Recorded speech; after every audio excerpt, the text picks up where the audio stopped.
చేస్తున్నారు కదా.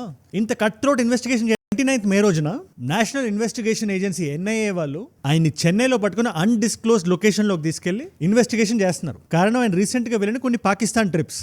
ఇక్కడ నేను ఇది ఎందుకు ఇంపార్టెంట్ గా చెప్తున్నానంటే ఆయన ఒక తెలుగు యూట్యూబర్ మోటో బ్లాగింగ్ కి సంబంధించి. అండ్ జనరల్ గా జనాల్లో ఒక క్వశ్చన్ ఉంది, ఎక్కడికి తీసుకెళ్తున్నారో కావాల్సిన వాళ్ళు కూడా చెప్పకుండా ఇన్వెస్టిగేషన్ చేస్తున్నారు కదా, ఇంత కట్ త్రోట్ ఇన్వెస్టిగేషన్ చేయడానికి కారణం ఏంటి అనే ఒక సెగ్మెంట్ ఆఫ్ పీపుల్ ఒక క్వశ్చన్ ఉంది. అండ్ ఆనెస్ట్లీ స్పీకింగ్ బయాస్ అని యాదవ్ అనే వ్యక్తి గురించి నాకు అంత ఇదిగా తెలియదు. ఏదో అక్కడక్కడ కాంట్రవర్సీస్ లో వినడం తప్పితే నాకు అంతకుమించి ఆయన గురించి తెలిసిందే లేదు. ఎటువంటి బయాస్ కూడా లేదు, ఇటువైపు అటువైపు రెండు వైపులా. So what I try to do is, Pahalgam లాంటి ఒక దుర్ఘటన జరిగిన తర్వాత ఎన్ఐఏ వాళ్ళు చేస్తున్న ఈ అగ్రెసివ్ ఇన్వెస్టిగేషన్ అనేది మన దేశానికి ఎందుకు మంచిది, ఎందుకు మన సమగ్రతకి అది ఇంపార్టెంట్ అనేది ఈ వీడియోలో మనం డిస్కస్ చేద్దాం. అండ్ మోర్ ఇంపార్టెంట్లీ ఈ పర్టికులర్ యూట్యూబర్స్ అనే కాదు, మొన్న జ్యోతి మల్హోత్రా అనే లేడీని పట్టుకున్నారు. ఆవిడకి ఇంకా ఇన్వెస్టిగేషన్ నడుస్తుంది. ఏదైతే పబ్లిక్ డొమైన్ లో మనకి బయట కనబడుతున్నాయో ఐఎస్ఐ ఏజెంట్స్ తో తిరగడం గానీ, పాకిస్తాన్ ఎంబసీలో ఇంటరాక్ట్ అవడం గానీ, ఏవైతే పాకిస్తాన్ లో లొకేషన్స్ కి మన భారతీయులకి యాక్సెస్ ఉండదో అలాంటి లొకేషన్స్ లోకి వెళ్ళి షూట్ చేయడం గానీ, పాకిస్తాన్ మీద ఒక సాఫ్ట్ ఇమేజ్ ప్రోపగండా బయట చూపించడం గానీ ఆవిడ చేసింది. దానికి కారణాలు ఏంటనే పాయింట్ మీద ఇన్వెస్టిగేషన్ నడుస్తుంది. అట్ ద సేమ్ టైం ఆవిడతో కలిసి తిరిగిన ఒక సత్సంబంధాలు ఉన్న ఒక 11 మంది యూట్యూబర్లని, వీళ్ళు కాకుండా వేరు వేరు పనులు చేసుకునే వాళ్ళు, అందులో వాచ్మెన్లు ఉన్నారు,